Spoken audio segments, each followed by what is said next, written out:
When was the last time you sat in complete silence for 10 minutes?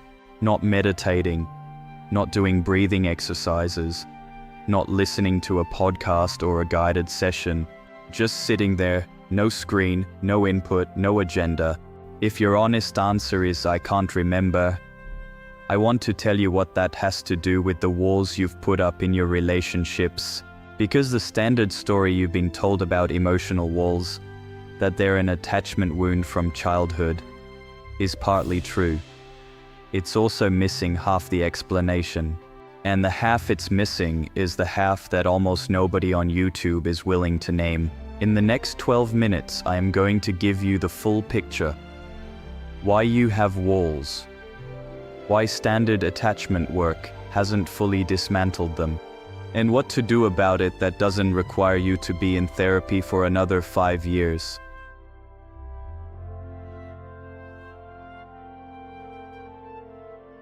Here's the version of this story you've probably heard. When you were small, you learned about love from the people who were supposed to give it to you. Sometimes they did.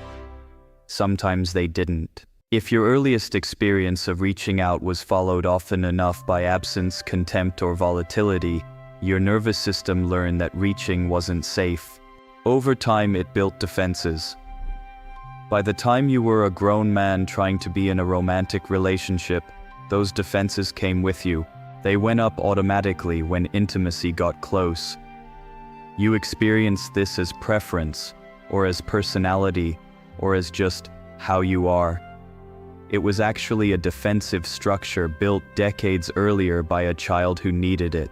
This is the standard attachment theory explanation of emotional walls. There are entire YouTube channels devoted to it, large therapeutic communities organized around it, and a substantial research base supporting it. Adam Lane-Smith and Thais Gibson have built enormous audiences on this material. It is, as far as it goes, true. If you watch their content and recognize yourself in it, you're seeing something real. I am not here to argue against any of that. I am here to tell you it's not the whole story, because if it were the whole story, then attachment repair work, and millions of people are doing it right now, would be reliably dismantling people's walls. And it isn't. Not because the work doesn't help. The work helps. It's because there's a second wall going up at the same time, built by a different mechanism, and almost nobody is naming it. You are not just carrying a childhood wound. You are also being conditioned, right now, every day, by an environment that is hostile to vulnerability in ways nobody warned you about. Consider what your nervous system has been processing in the last 24 hours. It has been fed at least a few hundred news headlines, most of them designed to alarm you. It has been fed dozens of opinions of people on social media performing distress, outrage, or moral certainty in your direction. It has been fed videos of strangers filming other strangers in public, sometimes for their own entertainment, sometimes for content, sometimes to publicly shame somebody for behavior the camera person didn't fully understand. It has been fed advertisements engineered by genuinely talented psychologists to identify your specific insecurities and quietly amplify them. It has been fed politics in a register designed for engagement rather than information. None of that is normal. None of that resembles anything any human nervous system, in any culture, in any prior era, was ever designed to metabolize. And the cumulative effect of being inside that environment, day after day, is that your nervous system reaches a point of saturation where the only sane response is to put up a wall. Not a childhood trauma wall, a "this is too much" wall. The wall is no longer an artifact of an old injury. It's a current adaptation to a current environment. And here's the trap. The current environment never lets up, which means the wall, even if you do all the attachment work in the world to dismantle the childhood layer, keeps getting rebuilt by the environment itself. You spend 3 years in therapy taking down the wall. You scroll for an hour. The wall is back up. You spend another year doing the work. You watch the news for 15 minutes. The wall is back up. Standard attachment theory advice doesn't address this because attachment theory was developed in the mid-20th century when the environmental contribution to emotional dysregulation was a fraction of what it is now. The theory hasn't been updated for an era in which the average human spends 7 hours a day inside an attention economy that is, by design, dysregulating them. The advice "work on your attachment" treats the wall as a personal artifact. The wall in 2026 is partly personal and partly civilisational. You cannot fix the civilisational half by doing more therapy on the personal half. There are two specific collapses of trust that the modern environment has produced, and the wall is the rational response to both. First collapse. You don't trust other people anymore. Not because you're cynical. Because every platform you're on is engineered to show you the worst version of human beings. Predators, narcissists, ideologues, frauds, exploiters of various kinds, and almost none of the ordinary decent humans who make up the bulk of any actual community. If your model of what other people are like is being built mostly from internet content, your model is going to be wildly off.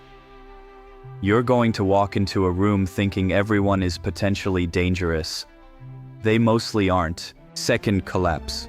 You don't trust yourself anymore. And this one is more subtle, more recent, and harder to name. You've been told, by a particular flavor of contemporary culture, that all your feelings are valid. At the same time, you've been systematically manipulated by algorithms and content creators into having feelings you wouldn't naturally have. You can't tell anymore which of your feelings are yours and which were installed. So you stop trusting your own emotional read of any situation. Including the situations that actually matter to you. The wall, in that condition, isn't protecting you from other people. It's protecting you from your own untrustworthy emotional apparatus. Both collapses are accurate. The data set really is biased. The emotional apparatus really has been compromised. The wall is, in that sense, a sane response, which is why telling people you just need to be more vulnerable doesn't work. They aren't putting up walls because they're weak.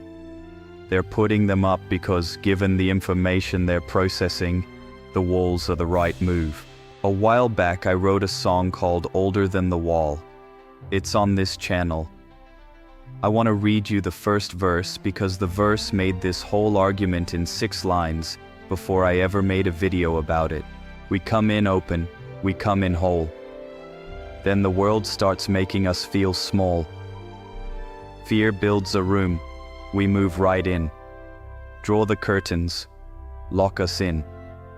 We call it safety, we call it mine. Forget the sun we left behind, that's the wall. The room you built when you couldn't take any more. The room you call safety because the alternative, staying out in the world that was making you feel small, was unbearable. The room you call yours because you've been in it long enough that you can't remember the person who walked into it. The room that, by the time you're an adult, you can't even see is a room. You think it's just who you are. And the chorus of the song says something I want to underline. Love is older than the wall. Love was here before the fear. Translation: the original state, the open and whole state. The verse opens with, predates the wall. The wall is not who you are. The wall is something that was built. And anything that was built can be unbuilt, brick by brick, when the conditions change. Now to my real disagreement with the standard advice. Almost every channel covering this material will tell you to do the inner work, learn your attachment style, figure out your childhood patterns, and slowly your defenses will come down. The advice is good as far as it goes. It will help with the personal history layer of the wall. It will not help with the civilisational layer, and if you don't do anything about the civilisational layer, the personal history work hits a ceiling. You can become a perfectly attachment-aware person who still puts walls up the moment you open Twitter. You can do 5 years of therapy and still come home from work too saturated to be present with your partner. You can recognize your patterns intellectually and still find yourself, on the Sunday afternoon, behind the same closed door. The work you have to do, in addition to whatever attachment work serves you, is to change the environment your nervous system is swimming in. You have to reduce the daily dose of overstimulation, social comparison signaling, manufactured outrage, and curated worst-case other people data. Not eliminate it, that's not realistic in modern life. Reduce it by substantial amounts, to the point where your nervous system has stretches of the day in which it is not being asked to wall off. And this is the part most counter-cultural. You have to do this without expecting the reduction to feel good at first. When you reduce the input, the system goes into a kind of withdrawal. The wall stays up at first. The relief comes later, sometimes weeks later. Most people quit before then. Practical. 3 things. None of them are dramatic. All of them genuinely take down the civilisational layer of the wall. First, turn the noise down. Specifically, not by deleting all your apps, by reducing the time you spend inside them. Notifications off for everything that isn't a human being you actually love. News intake limited to a single window a day. Social media moved off the bedside table. The phone face down at meals. None of these are individually transformative. Cumulatively, they recover hours of your day. Second, get still. The short version is that long stretches of unstimulated time are the conditions in which the wall, after a long enough period, starts coming down by itself. You don't have to dismantle it consciously. You have to give your nervous system the conditions in which dismantling becomes possible. Then the system, which knows what it's doing, does the work. Third, find one person you can be honest with. Not your audience, not a network. One, the friend, the sibling, the cousin, the partner, the therapist, the workmate, whoever it is. Somebody you can call and tell the actual truth to without curating it. If you don't have that person, building toward having them is the most important social work of your life. It takes years sometimes. Start anyway. One real conversation a month, with one person who knows you, will do more for the wall than 50 hours of attachment podcasts. The final chorus of the song goes like this. Love is older than the wall. Love was waiting through it all. Still the fear. The wall is gone. Still the fear. And we are home. I want you to notice what the song is doing in those last 2 lines. It is being honest that the fear doesn't leave when the wall comes down. The wall and the fear are the same building. Take down the wall, the fear is still in the room. But so are you, and so is everybody else who has done the same work of taking their wall down. And the room you're in together is what home actually is. It is not the absence of fear. It is the willingness to be afraid in the company of other people who are also afraid, without using the fear as a reason to shut the door. The wall was a thing you built. The world built the rest of it. Both halves can come down. Neither half comes down by accident. The work is yours. The song this video is built around is called Older Than the Wall. it's on the channel. If anything in this video resonated, the song will land harder than any of it. The free attachment quiz is linked below. The 3 companion videos together with this one form an arc that gives you the full picture. All linked. You aren't broken. The wall was rational. Now you can do the work that takes it down. I'll see you in the next one.